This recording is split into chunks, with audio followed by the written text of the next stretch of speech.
Thank you, Lord Mayor. Once again, Birmingham Council finds itself in a hugely embarrassing position by having to hold yet another special meeting, this time because of the Auditors' concerns.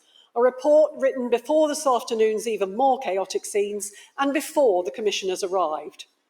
Let's start with Oracle. Its implementation has been a complete disaster and hugely expensive. I understand a basic piece of advice about implementation was not heeded. Would the former cabinet member, the one who's left, Councillor Mosquito, like to speak later to tell us all why? She's been silent at 2 special meetings so far, but I think she owes us an explanation as it was going wrong under her watch. Quite apart from the equal pay issue, it stands to reason that if you are an organisation which cannot pin down exactly what money is going out and what is coming in, you are likely to end up in a complete mess. Welcome to Labour Birmingham. Labour Birmingham, which prizes itself on promoting women to the top roles and then doesn't listen to them. Because as well as 8 female cabinet members, we have the 3 most senior officers who are also women. And frankly, looking at this auditor's report, it looks to this woman as if those women are to some degree being bullied. Legal advice from the chief legal officer is being questioned. That didn't happen when there were men in the role, as far as I'm aware.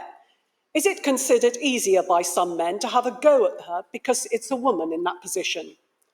The request that statutory officers be investigated for making notes of meetings and for providing a record of some meetings to external audit.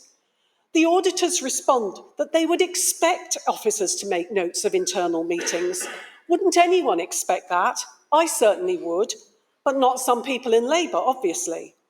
And the auditors point out that the council was legally obliged to provide information to them insofar as they made a request under section 22 and that section applied. Then the report says there is evidence that certain senior officers have been excluded from key discussions. The auditors say they are not aware of a good reason for this. So someone tell us, were senior officers excluded from key discussions? And if so, why? Is this the Birmingham way? The Labour way? It sounds to me a bit like the Clancy way, and we all know how that ended. Then we read that an officer has been subjected to criticism from a union and the council has not responded to it. It's pretty clear where Labour's loyalty lies then. And finally, there is an allegation that a senior Birmingham politician has commented that they have lost confidence in the 3 statutory officers and another senior officer, which, if true, is frankly outrageous. The whole section about governance in the auditor's report is a damning indictment of chaos at the top of Birmingham Council. A situation where the advice from senior, very well-paid officers is questioned or ignored, where senior people, the very people who should be at the helm, are being sidelined, and where the leadership of Labour Birmingham clearly thinks it knows best. Let me remind everyone, it's 11 years of them which has got us into this mess. I've lost count of the number of chief executives we've had since Labour took control in 2011. 9?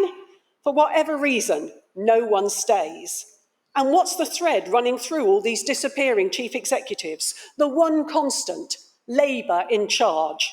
Labour making a complete mess of it and trying to blame anyone but themselves. They've let this city down. They've presided over a culture of what looks to me like secrecy, fear, disrespect, and frankly bullying of female officers. And Lord Mayor, I am appalled.